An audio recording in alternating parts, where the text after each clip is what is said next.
So, ayun nga mga mare ko, gusto mo bang matuto paano mag-share ng product link tapos ipopost mo siya sa social media account mo? Kasi ako ganito lang yung ginagawa ko. Sarili ko lang natutunan to. Pero disclaimer lang kung sa akin gumagana to at sa iyo hindi. Mas okay na rin na i-try mo siya para sa dagdag income mo na rin.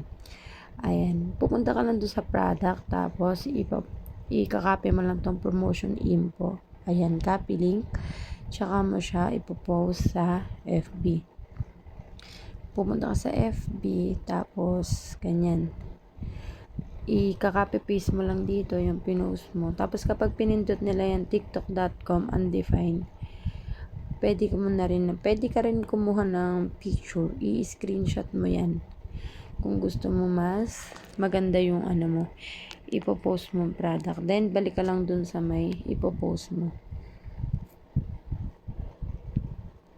Pwedeng ganyan lang siya. Tapos, pwede ding ayan, popost mo na yun siya ng ganyan. Tapos, ganyan na yun.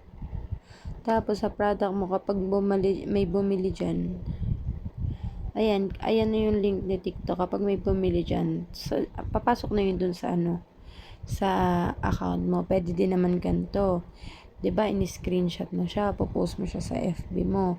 Edit mo siya, tapos i-crop mo lang, resize, ayan, square lang. Tapos, yung kinapi mo kanina, ipopost mo ng ganyan. Ayan, dyan na yung link ni TikTok. Automatic kapag bumili dyan, sa account mo din, sa account mo rin siya papasok. Magiging, ayan, napopost na siya, 'di ba? Kapag inopen nila yung link na yun, mapupunta yun kay TikTok. Ayan, open natin yung link.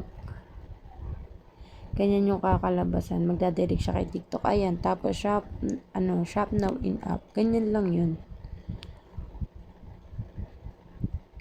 Walang kahirap-hirap. Kaya kung ako sa'yo, itry nyo na rin to. Tsaka kapag nagustuhan nyo yung sinasabi ko at naging effective sa inyo, syempre, i-follow nyo naman ako. Tapos, i-share nyo tong video na to para mas alam din ng mga ibang new affiliate. Makakatulong din sa kanila. Yun lang. Thank you.